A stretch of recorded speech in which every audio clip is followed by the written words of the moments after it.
جو ہے وہ فلم چلنا باقی ہے، اور یہ فلم کم از کم 4 سال تک چلے گی، یعنی 4 مہینے سے 4 سال تک انہوں نے یہ اس کی ایک اوپننگ بتائی ہے۔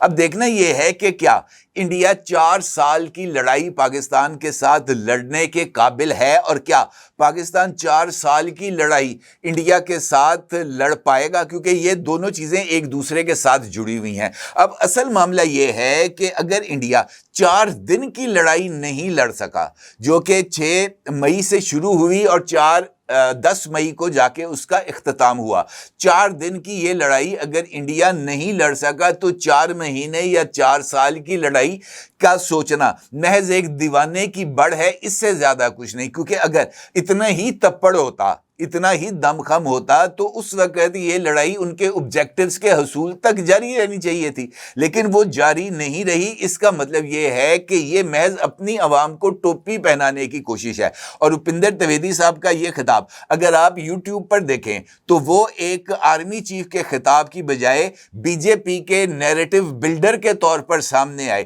جہاں پر انہوں نے بڑک بازی کی، جہاں پر انہوں نے اس بات کا اظہار کیا کہ جناب ان کی فوج کتنی طاقتور ہے اور وہ کس طریقے سے ماڈرن ٹیکنالوجیز کو جو ہے وہ حاصل کر رہی ہے، اور حاصل کرتے ہوئے اپنی طاقت میں اضافہ کر رہی ہے۔ اور انہوں نے اس بات کا بھی انکشاف کیا کہ بھارتی حکومت نے ان کو ایک بلینک چیک دے رکھا ہے، اور اس بلینک چیک کے اندر ان کو اس بات کی کھلی چھٹی ہے کہ وہ جب چاہیں جتنا مرضی مالیت کا گولہ بارود دنیا بھر سے خرید سکتے ہیں۔ یعنی انہوں نے کہا کہ مجھے میری حکومت کی طرف سے مکمل آشیرواد حاصل ہے کہ جناب میں لڑائی کے لیے تیاری کر سکوں۔ لیکن امپورٹنٹ بات یہ ہے کہ حالیہ دنوں میں جب یہ ان کی طرف سے ترشول ایکسرسائزز جاری تھی، ان ایکسرسائزز کے درمیان کوئی ایک ایسا واقعہ سامنے نہیں آیا جس سے پاکستان کے لیے جو سیکیورٹی کے تھریٹس ہیں وہ ڈیولپ ہوں۔ البتہ ان مشقوں کے دوران خود اپنی ان کی فوج کے 3 لڑاکا طیارے تباہ ہو گئے۔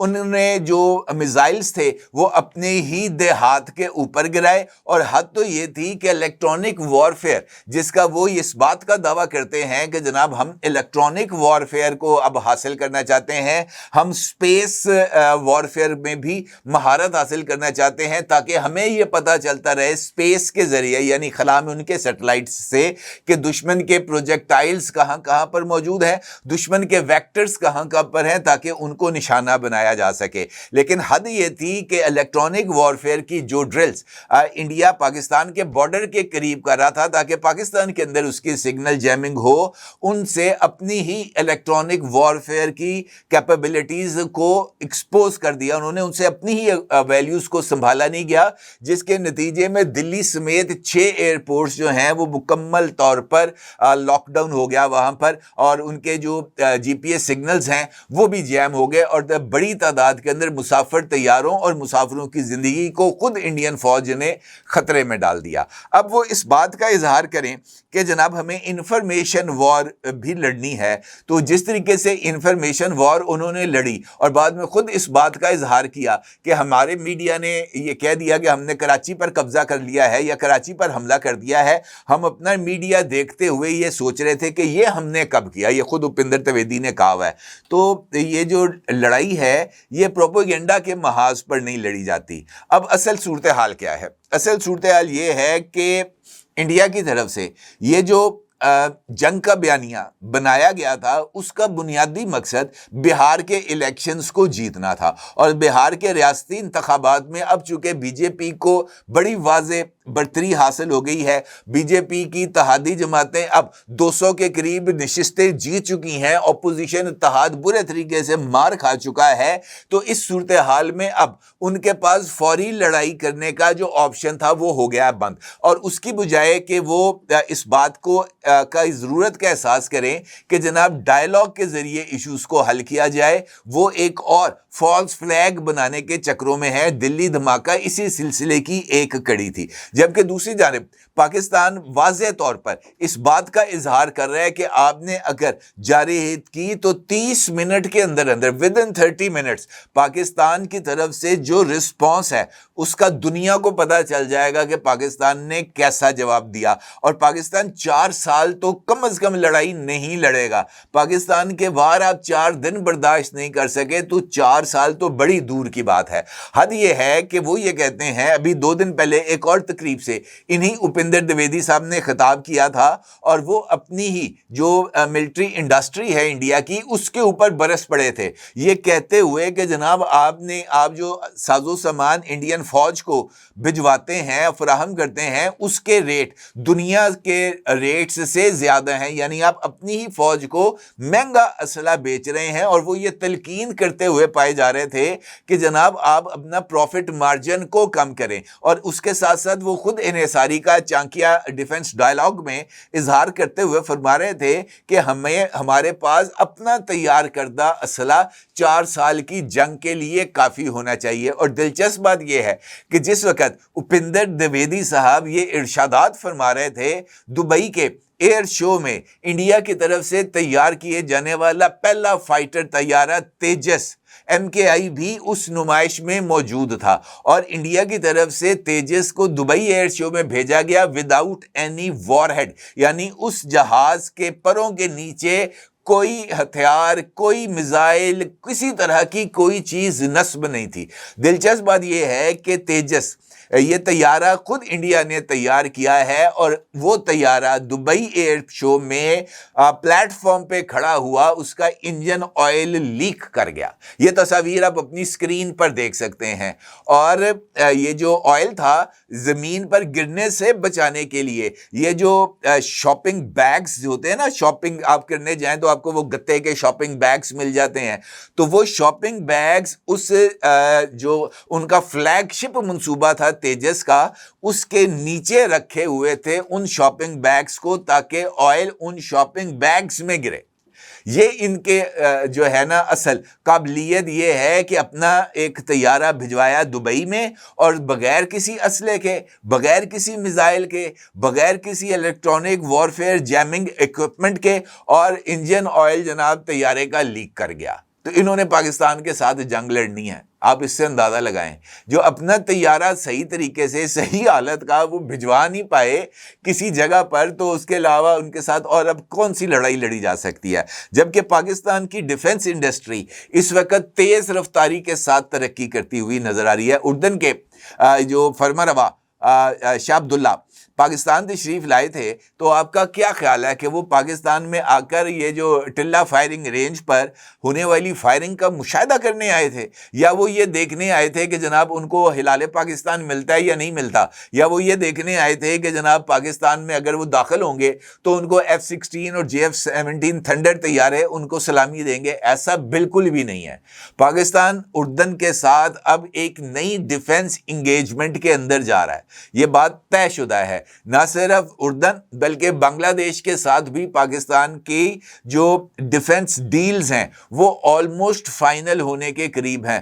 اردن کو پاکستان نہ صرف JF-17 تھنڈر طیارے ایکسپورٹ کرے گا, بلکہ اردن کے لیے پاکستان کے جو جدید ترین ٹینکس ہیں اس کی بھی جو ڈیل ہے وہ طے ہو چکی ہے. اردن کو پاکستان کی طرف سے جو بھی پاکستان نے ریسنٹلی شیپر 3 ڈرون میزائلز تیار کیے ہیں, کنگ عبداللہ نے یہ جو شیپر ڈرونز تھے ان کا مشاہدہ ٹلہ فائرنگ رینج میں خود کیا ہے, اور انہوں نے اس بات کا اظہار کیا ہے کہ یہ جو ڈرونز ہیں یہ اردن کے پاس بھی ہونے چاہیے. تو اس کا مطلب یہ ہے کہ اردن کے ساتھ پاکستان کی ڈیفنس ڈیلز جو کہ بلینز آف ڈالرز کی ہونے جا رہی ہے, وہ پاکستان کی دفاعی صنعت کی صلاحیت کا منہ بولتا ثبوت ہے. ابھی ریسنٹلی آذربائیجان کو پاکستان نے JF-17 تھنڈر کا پہلا بیچ روانہ کیا ہے, اور ابھی مزید طیارے ادھر جانے ہیں. تو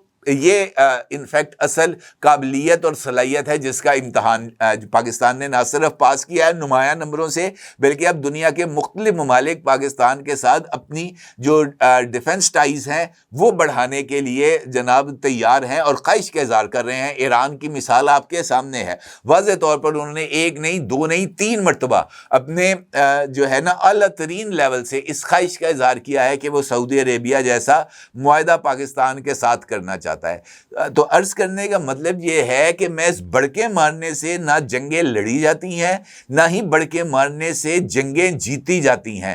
جنگیں جیتی جاتی ہیں آپ کی پلاننگ کے ساتھ اور اللہ رب العزت کی حمایت کے ساتھ، اور اللہ رب العزت جس کو عزت دے گا وہی عزت پائے گا۔ جنگ کے دوران یہ 4 دن کی جنگ تھی، فیلڈ مارشل نے یہ بات 100% درست کی کہ ہماری خاک بھی میزائل بن گئے، اور میزائل نہ صرف بن گئے بلکہ انہوں نے ٹھیک نشانوں پر ہٹ بھی کیا۔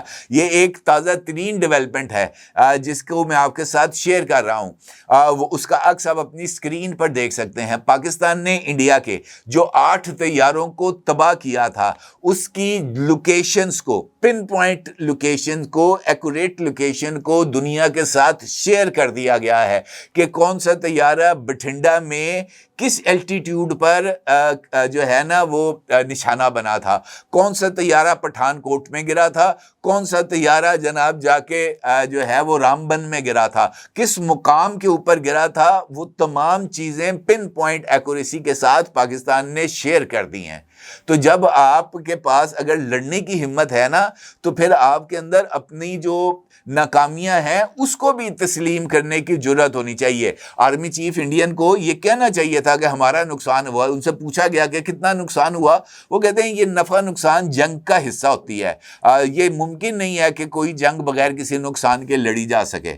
یہ مانتے ہیں کہ نقصان ہوا لیکن کتنا ہوا اور کس چیز کا ہوا، کون سے ویکٹر تباہ ہوئے، اس کے بارے میں بیان نہیں دینے کی اجازت مودی سرکار کی طرف سے، لہٰذا یہاں پر خاموشی ہے۔ کہنے کا مطلب یہ ہے کہ تمیز سے اگر آپ نے پڑوسی کو جینا سکھانا ہے تو پہلے آپ تمیز کے ساتھ جینا سیکھیں۔ اگر آپ یہ چاہتے ہیں پراکسی وار ہو رہی ہے تو پھر آپ کو بھی کسی کے خلاف کوئی پراکسی وار نہیں لڑنا چاہیے۔ اگر آپ امن کے ساتھ رہنا چاہتے ہیں تو وہ پراکسی وار جو کہ پاکستان کے خلاف فتنہ الہندوستان اور فتنہ الخوارج کی ذریعے شروع کر رکھی ہے، اس پراکسی وار کو ختم کریں۔ یہ دھمکیاں کہ بلوچستان میں امن کا راستہ مقبوضہ کشمیر سے جاتا ہے، یہ دھمکیاں اب یا اس طرح کی جو بیان بازی ہے یہ اب جو ہے نا اس کا بائے کرنے والا کوئی نہیں ہے۔ اب جو جواب ہے وہ بھرپور انداز سے دیا جائے گا، دیا جا رہا ہے اور دیا جا چکا ہے۔ اس بات کو انڈیا کو اپنے ذہن میں رکھنا چاہیے۔ 4 سال کی جنگ تو بڑی دور کی بات ہے، 4 دن کی جنگ لڑنے کے آپ قابل نہیں ہیں۔ That's final. اپنی جگہ ضروری اظہار کیجیے گا۔ آپ کو بہت شکریہ۔ اللہ حافظ۔ کیا آپ ایک بزنس اونر ہیں اور چاہتے ہیں کہ آپ کا برانڈ زیادہ سے زیادہ لوگوں تک پہنچے؟ ہمارے پاس ہے آپ کے لیے ایک بہترین موقع۔ ہمارے یوٹیوب چینل پر روزانہ ہزاروں لوگ ویڈیوز دیکھتے ہیں۔ یہ وہی لوگ ہیں جو باخبر، باشعور اور فیصلہ کرنے والے ہیں۔ اب آپ اپنے بزنس کو براہ راست ہمارے یوٹیوب چینل پر پروموٹ کر سکتے ہیں۔ پروڈکٹ پلیسمنٹ اور اسپانسرڈ سیگمنٹس کے ذریعے آپ اپنے برانڈ کو لاکھوں پوٹینشیل کسٹمرز تک پہنچا سکتے ہیں۔ تو دیر کس بات کی؟ آج ہی اپنے بزنس کو نئے لیول پر لے جائیں۔ For more information, call us 9233 8122 280.